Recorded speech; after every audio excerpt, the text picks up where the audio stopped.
మనం ఈరోజు మన బల్ల బోనాల పండుగ జరుపుకుంటున్నాము. ఇంతకీ నేను ఎందుకు వచ్చినా అంటే బోనాల పండుగ గురించి జరని ముచ్చట్లు చెబుదామని.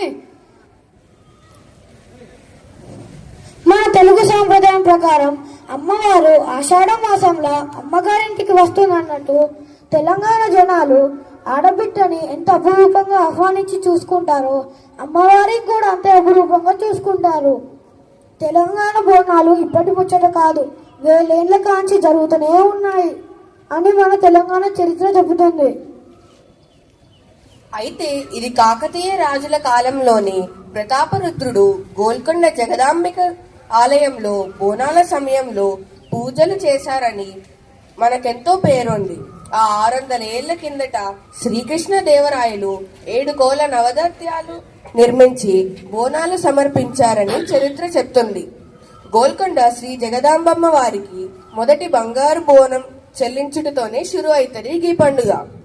ఆషాఢ మాసం 4వ ఆదివారంతోనే అయిపోతుంది. రాష్ట్ర వ్యాప్తంగా ఉన్న ఆలయాలలో గ్రామ దేవతలు అమ్మవార్లకు బోనం చెల్లించి భక్తులు మొక్కులు చెల్లించుకుంటారన్నట్టు. డప్పు వాద్యాలు, గజ్జల సప్పుళ్ళు, పోతరాజులు, శివసత్తుల విన్యాసాలు, భక్తుల పూనకాలు, పొర్ల దండాలతో తెలంగాణ రాష్ట్రమంతా హడావిడిగా ఉంటది. మనకి ఇదంతా ఎక్కుతలో లేదో గాని బోనాల పండుగ వచ్చిందంటే ఈ అమ్మలక్కలకు పండగ పండుగ అన్నట్టు. ఇంట్లో చూసినా సందడే సందడి. అన్ని ఊర్లల్లో వాడవాడల పట్టణంలో ఈ బోనాల పండుగ సప్పుళ్ళ మోత గల్లీ గల్లీకి మైక్ల లొల్లితో మన చెవులు వలిగేలా ఉంటాయి.